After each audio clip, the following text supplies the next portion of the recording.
4 जून को लोकसभा चुनाव के नतीजे आने वाले हैं। चुनावी नतीजे के पहले एग्जिट पोल को लेकर सवालिया निशान खड़े होने लगे हैं।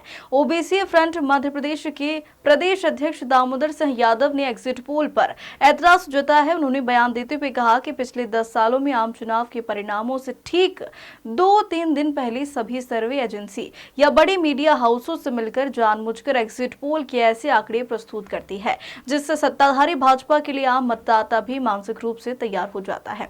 उन्होंने कहा कि एग्जिट पोल की तरह चुनाव के नतीजे आए तो सड़क पर उतरकर प्रदर्शन किया जाएगा। उन्होंने बयान देते हुए कहा कि पिछले 10 सालों में आम चुनाव के परिणामों से ठीक 2-3 दिन पहले सभी सर्वे एजेंसी या बड़ी मीडिया हाउसों से मिलकर जानबूझकर एग्जिट पोल के ऐसे आंकड़े प्रस्तुत करती है जिससे सत्ताधारी भाजपा के लिए आम मतदाता भी मानसिक रूप से तैयार हो जाता है।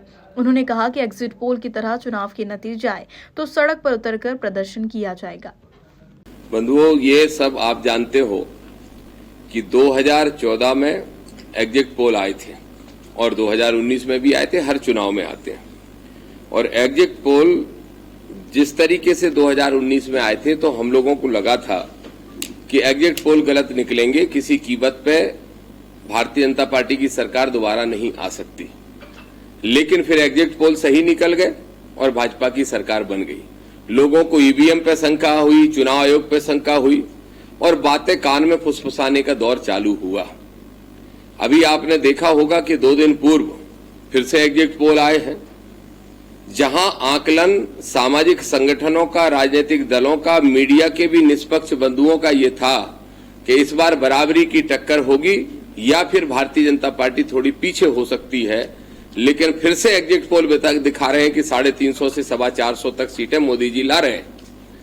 मेरा स्पष्ट कहना है कि इस बार अगर एग्जिट पोल सही होते हैं तो हम ये मानेंगे, हमारे सारे संगठन ये मानेंगे कि निश्चित रूप से चुनाव आयोग की तरफ से कोई ना कोई गड़बड़ी करके फिर से मोदी की सरकार बनाने का प्रयास हो रहा है। भले ही मुख्य विपक्षी दल कांग्रेस या क्षेत्रीय दल शांत रहें, लेकिन ओबीसी फ्रंट, दलित पिछड़ा समाज संगठन, संविधान बचाओ मंच और हमारे जितने भी संगठन हैं, उन सब ने बैठक करके कल निर्णय लिया है कि हम सड़कों पर उतरेंगे, लेकिन संविधान और लोकतंत्र को किसी कीमत पर समाप्त नहीं होने देंगे।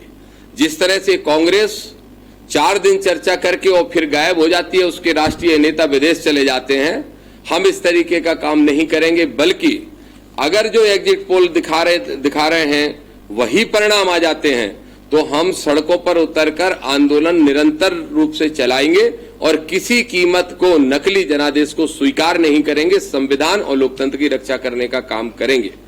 मैं स्वयं दतिया जिले की सेवड़ा विधानसभा से चुनाव लड़ा और बिना कांग्रेस के लड़ा। मैं पहले कांग्रेस में प्रदेश का उपाध्यक्ष था, पिछड़े वर्ग कांग्रेस का अध्यक्ष था। ठोकर लगाई क्योंकि पिछड़े वर्ग को टिकट कांग्रेस नहीं दे रही थी और चुनाव लड़के 30,000 वोट लाया, सिर्फ 12,000 वोटों से हारा। सिर्फ 12,000 से, बिना कांग्रेस के, बिना पार्टी बड़ी पार्टियों के, और लड़ गया और 12,000 से मात्र हारा। जबकि कांग्रेस में ऐसे लोग बड़े पदों पर बैठे हैं जो 30-30, 40-40 हजार से कांग्रेस के टिकट के बावजूद हारे। इसलिए ऐसी निठल्ली पार्टी से हमें बहुत उम्मीद नहीं है कि वो संविधान बचाने के लिए कुछ बड़ा काम करेंगे।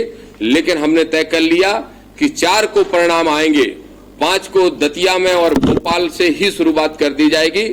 चुनाव आयोग के पुतले दहन जगह जगह किए जाएंगे। सारे जिला मुख्यालयों पर पूरे मध्य प्रदेश के अंदर गृह मंत्री देश के और प्रधानमंत्री जो देश के हैं, अगर वो गलत तरीके से बनने जा रहे हैं, फिर से हमारे जनादेश का अपमान करके, हमारे वोट पे डाका डाल के, तो उनके पुतले दहन भी करे जाएंगे। कई जगह अर्थियां निकाली जाएंगी, आंदोलन चलेगा और किसी कीमत पर गलत परिणामों को स्वीकार नहीं किया जाएगा। इसलिए आगामी 5 तारीख के लिए भी आप लोग अभी से मानसिक रूप से तैयार रहें, क्योंकि मैं तो मानसिक रूप से तैयार हूं कि गड़बड़ियां हो चुकी हैं और परिणाम निश्चित रूप से भाजपा के पक्ष में आते मुझे दिखाई दे रहे हैं। और ये होगा तो मैं फिर रिपीट कर रहा हूं, निठल्ली कांग्रेस कुछ करे ना करे, लेकिन हम पूरी ताकत से लड़ाई लड़ने जा रहे हैं। इसलिए हम सारे संगठन के लोग यहां पर बैठे हैं और आप सभी से मुखातिब हुए हैं। अब आप जिस संबंध में बात करना चाहें पूछ सकते हैं।